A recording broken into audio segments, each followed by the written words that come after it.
हे 3-4 महिने गेले होते ना, चुकलं बरं का. 3-4 महिने गेले होते ना. रघु शेठ. हा बर बोलून देता का? बोल बोल बर. हा मग मी नवस बोलले होते, हे जर परत आले ना आपल्या गोरक्षनाथ गडावर जी आपली ही गोशाळा आहे ना तिथं दान करीन वैरण म्हणून.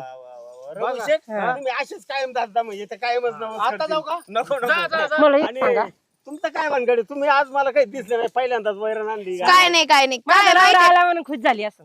बर तुला कोण चोपडापणा करायला लावताय मध्ये? देवाच्या ठिकाणी तेच म्हणलं. मला सांगा तुम्ही कसं काय आणले आज मनात कसं काय आलं काय नाही, हे काय पिंजरीच्या नादी लागलं ना, नाद सोडावा नोकरीला जावा म्हणून आणली. असं होय चांगली गोष्ट आहे कोणाला पिंजरी म्हणली? ते तुम्हाला नाही म्हणली तुम्ही एक काम करा थोडं बाजूला चला बरं का मी तुम्हाला सगळं काही दोन्ही जोड्यानं सगळ्यांना समजून सांगतो भाण्यासहित पण त्या ड्रायव्हरला त्यांना सांगा सगळी वैरण पांगून टाका म्हणा आवाज द्या त्यांना तुमची वैरण सगळी वैरण पांगून टाका, काहीच नका ठेवू. हा सगळीकडे पांगा. मला एक सांगा, तुम्ही या